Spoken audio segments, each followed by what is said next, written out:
কোরআন সবার কপালে নাই, মর্যাদা আলাদা কিছু।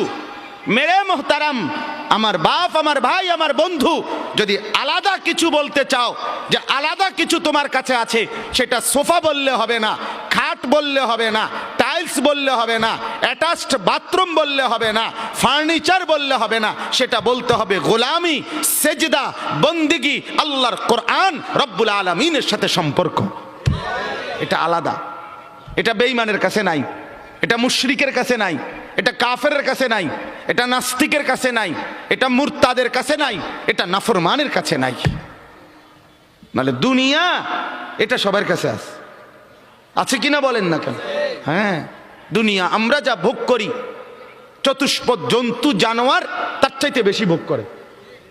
যে আল্লাহর কোরআন যে ধরে নাই, ছোঁয়ে নাই, পড়ে নাই, বিশ্বাস করেন, পড়ার কোনো মজা, লেখার কোনো মজা, জ্ঞানের কোনো মজা, শিখার কোনো মজা, জানার কোনো মজাই সে পায় না। আপনি যেন কিছুই পান নাই, তেমন কিছু পান না। এতুটি ফইরা এ ভাত তরকারি যায়, ইডি এমনি খাওয়া যায়, দূর মিয়া, এগুলো এমনি মিলান যায়। এ ভাত দুগের লাগে এত মেহনত করন লাগে না। অল্প কয়টা ভাতের জন্য, বিল্ডিং একখান করণের জন্য এত কিছু করতে হয় না, এত কিছু করতে হয় না। অতএব দয়া করে, মেহেরবানি করে, হাত জোর করে অনুরোধ, আপনি শিখেন, কোনো মানা নাই। আপনি বৈষয়িক সব পড়া পড়েন, আপনি সব শিখেন, কিন্তু তার উপরে আল্লাহর কোরআন রাখেন, রাসূলুল্লাহ সাল্লাল্লাহু আলাইহি ওয়াসাল্লামের সুন্নাহ রাখেন, দিন শিখেন, আল্লাহর কোরআন একটু একটু করে পড়তে শিখেন। আল্লাহ তাআলা আমাদের প্রত্যেককে তৌফিক দান করেন। নিয়ত করেন যে কোরআন পড়বেন ইনশাআল্লাহ। বলেন ইনশাআল্লাহ, বলেন জোরে সোরে বলেন ইনশাআল্লাহ। আল্লাহ তৌফিক দান করেন। একজন যুবক, আমার বাপ, আবারও বলছি, আবারও অনুরোধ করছি, জীবন শোনাটা, আল্লাহর কথা শোনাটা খামখেয়ালি বানায়েন না। ইডি হুজুররা কয় মাইতো নাই তান কইবই, আপনি আমি শুনলে শুনলাম, না শুনলে না, না না না, তা খামখেয়ালি না, খামখেয়ালি না। ও চিরেই আপনিও কবরে যাবেন, আমিও কবরে যাব, ঠিক কিনা বলেন না কেন? খুব দ্রুত। আল্লাহ তাআলা আমাদের প্রত্যেককে তৌফিক দান করেন।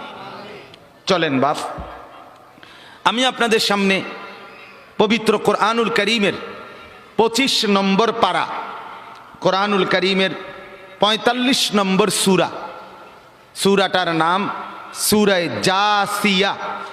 এই সূরার 23-24 এই দুইটা আয়াত তেলাওয়াত করেছি। আর অল্প একটু সময় এই দুইটা আয়াতের তরজমা আপনাদেরকে শুনাইতে চাই। আল্লাহ তাআলা আমাদেরকে তৌফিক দান করেন, আমিন।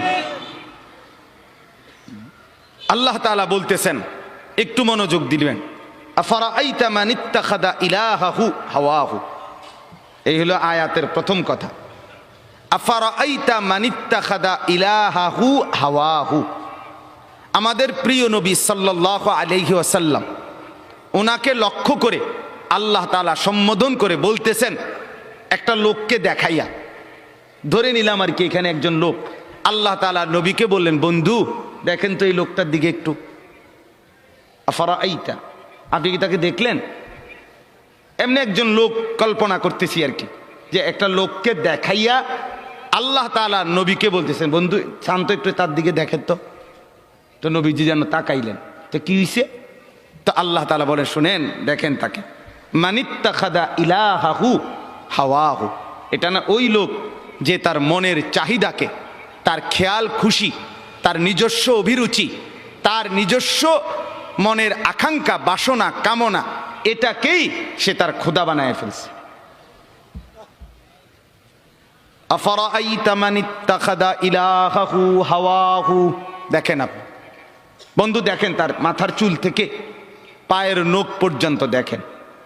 দেখেন এখানে ইমানের কোনো ছোঁয়া, ইসলামের কোনো ছোঁয়া, কোরআনের কোনো ছোঁয়া। দোস্ত এটা রাখো, রাখো, শুনো, মনোযোগ দিয়ে শুনো, শুনলে ফায়দা হবে, তুমিও ভালো হন দরকার।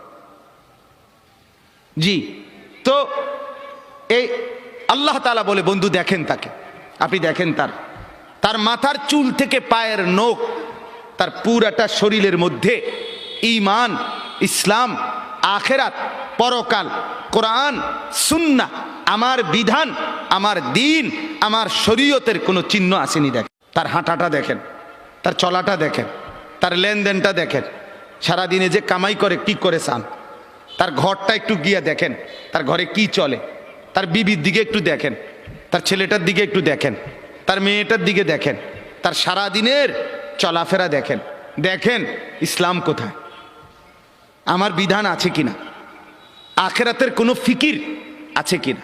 দেখবেন সে তার মনের চাহিদাকেই খোদা বানায় ফেলছে। আপনি জিজ্ঞাসা করেন, যুবক তোমার চুল এমন কেন? আমার ইচ্ছা, আমার ইচ্ছা। বাবা তুমি দাঁড়াইয়া পেশাব করো কেন? আমার ইচ্ছা। বাবা তুমি সারাদিন সারা রাত মোবাইল টিপো কেন? আমার ইচ্ছা। তুমি মেয়ের পিছনে ঘোরো কেন? আমার ইচ্ছা। সারা রাত উলঙ্গ ছবি দেখো কেন? আমার ইচ্ছা। তোমারে কখনো এক ওয়াক্ত মসজিদে নামাজ পড়তে দেখি না কেন? আমার ইচ্ছা, আমার ইচ্ছা। বাবা আপনি প্রত্যেক দিন ব্যবসায় ওজনে কম দেন, মিথ্যা বলতেছেন কেন? আমার ইচ্ছা, আমার ইচ্ছা, এটা আমার মন চাইছে। বোন আপনি পর্দা করেন না কেন? আপনি এরকম বেপর্দা চলেন কেন? আমার ইচ্ছা। আমার শরীর, আমার দেহ, আমার যৌবন, আমার পাউডার, আমার ফেয়ার অ্যান্ড লাভলি, আমার মেকআপ বক্স, আপনার কিতা? আসলেও তো কথা, আমার কিতা কথা তো ঠিকই, সব তো আমনে রে। আমার ইচ্ছা, আমার রূপ, আমার যৌবন, আমার দেহ, আমার শরীর, আমি রাস্তায় দেখাই, নলে বাজারে দেখাই, মার্কেটে দেখাই, নলে রেস্তোরাঁয় দেখাই, আমি জওয়ানকে দেখাই, নলে বুড়াকে দেখাই, আপনার সমস্যা কি? এই যে চরিত্র, এই যে চরিত্র, কি মনে হয়? মানিত্তাখাদা ইলাহাহু হাওয়াহু, মূলত এই লোকটার পরিচয় হলো এই, সে তার মনের চাহিদাকে খোদা বানায় ফেলছে। আল্লাহ তার খোদা না, তার কোনো আখেরাত নেই। তার ইচ্ছা, তার মনের কামনা বাসনা, এটাই তার খোদা। আমার বাপ রাগ করেন না আমার উপরে, অনুরোধ করছি আমারে মাফ করে দিবেন। আমি শুধু বুঝানোর জন্য বলতেছি, আজকে যার বয়স 60 বছর, 50 বছর, 40 বছর, বিগত 30 বছর ধরে, 20 বছর ধরে আপনি বিড়ি খান, সিগারেট খান, এটাই আপনার শনিবার, এটাই রবিবার, এটাই সোমবার, এভাবেই জানুয়ারি, এভাবেই ফেব্রুয়ারি, এভাবেই গত বছর, এভাবেই এ বছর, এটাই আপনার জিন্দিগি। আপনি বলেন তো আপনার জিন্দিগিটা কেমন? আপনার আল্লাহ কোথায়? আপনার আখেরাত কোথায়? আপনার পরকালের ভাবনা কোথায়? আপনার কোরআনের অনুসরণ কোথায়? কখন থেকে শুরু হবে বলেন আমার? আপনারা আমারে বলেন, আপনাদের যাদের ঘরে আজকে 20 বছর ধরে, 30 বছর ধরে রঙিন টেলিভিশন চলতেছে, নর্তকী নাচে, নাটক চলে, সিনেমা চলে, হিন্দি সিনেমার সিরিয়াল চলে, হিন্দি নাটক চলে, আপনার ঘরের স্ত্রী, ছেলে, মেয়ে, এটাই জীবনভর আজকে 20 বছর, 15 বছর, 30 বছর ধরে আপনার ঘরে দেখছে, এটাই জিন্দিগি। এভাবেই দিন পার হয়, এভাবেই রাত পার হয়। আপনার চেহারায় এটা যে একটা গুনাহ, এটা যে কবিরা গুনাহ, নাটক দেখা, সিনেমা দেখা, নর্তকী দেখা, নাচ দেখা, গান দেখা, উলঙ্গ ছবি দেখা, অর্ধ উলঙ্গ নাচ দেখা, এটা যে গুনাহ, এটা যে পাপ, এটা যে জাহান্নাম, এটা যে আগুন, এই অনুশোচনা না আপনার চেহারায় আছে, না কপালে আছে, না চোখে আছে, না লজ্জা আছে, না অনুভূতি আছে, না বিবেক আছে, আপনার গন্তব্য কোথায়?